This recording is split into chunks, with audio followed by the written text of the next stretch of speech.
bone matrix needs good levels of calcium and other minerals needed for bone matrix ingredients or for the process of forming the matrix, such as zinc, copper and manganese.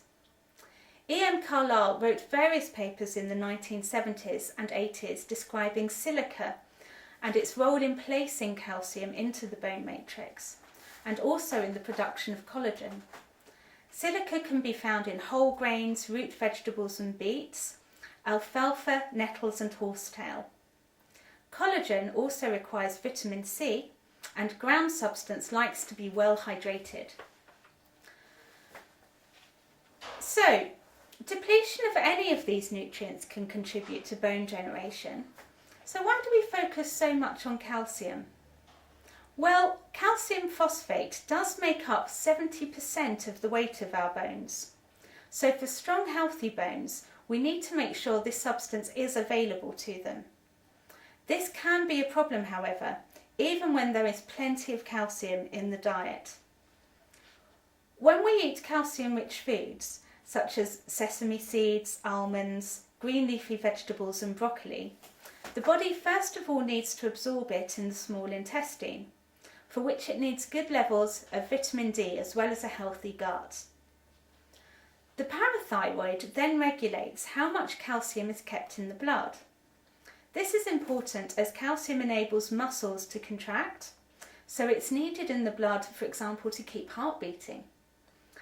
Blood calcium levels have also been linked with nervous system function and blood sugar regulation. Any calcium that is surplus to the blood's requirements can be released for use elsewhere in the body. The next most important use we have for calcium is to buffer acidity. So if our tissue cells are too acidic, which is increasingly the case for many of us, we will send any surplus calcium there first. So the bones will only receive calcium if there is enough left over after that. What's more, if we need more calcium to buffer acidity than there is actually surplus to the blood's requirements, the parathyroid will actively pull calcium out of the bones, thus decreasing your bone density. This is often why nutritionists with a holistic approach will recommend a regular detox to help the body maintain a healthy alkaline balance at cellular level. As we get older, unless we are actively keeping on top of all of this, we have a tendency for our resources to dwindle and for there to be an increasing strain on the endocrine system, which also includes the parathyroid glands that we've just mentioned. In fact, our bone density, as we've said, peaks in our 20s, and we tend to start laying down less bone after that. And then as women hit the menopause, they start to produce less estrogen, which is greatly involved in stimulating bone formation. So with lower estrogen levels, we're going to naturally be asking the body to lay down less calcium in the bones. It's no wonder that postmenopausal women are more affected by loss of bone density than anyone else. Calcium placement both at cellular level and within the bone matrix is much more likely to be impaired.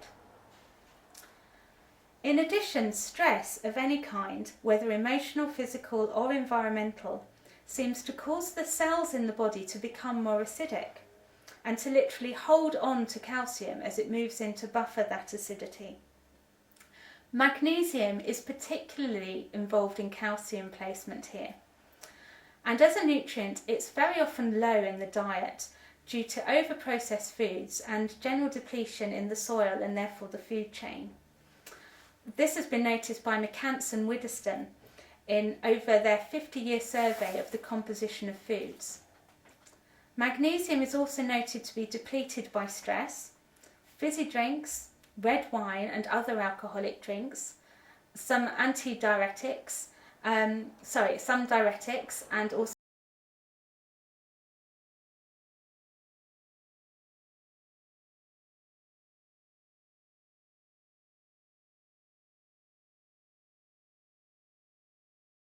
It's not usually so much of a calcium deficiency as a calcium misplacement issue.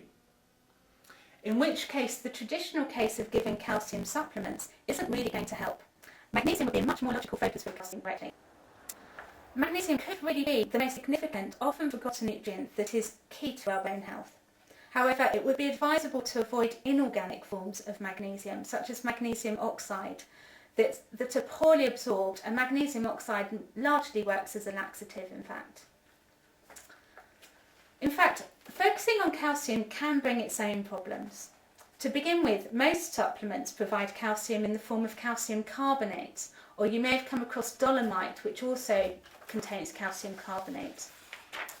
As previously stated, calcium carbonate is an inorganic form of calcium, which is poorly absorbed by our bodies when compared to the less commonly available calcium citrate.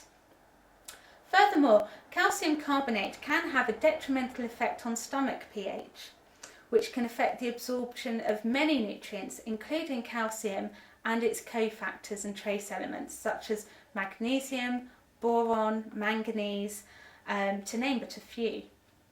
It doesn't make sense to me on any level to be taking calcium carbonate, either on its own or as part of a multi. Even if you're taking a more absorbable organic form, such as calcium citrate, you need to be aware that calcium needs to be supported by a good source of magnesium. So any multi or formula that contains calcium needs to contain additional magnesium.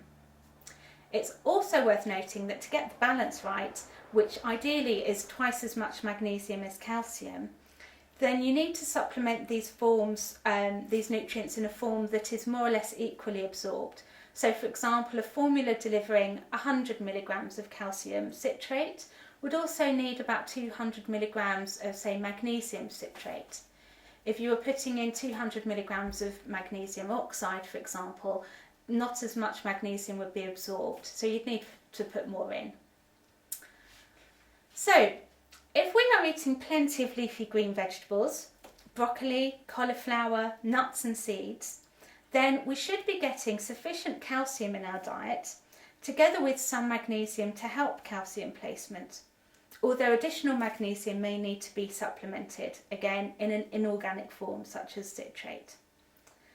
Green leafy vegetables are also rich in vitamin K, which is also important for bone density.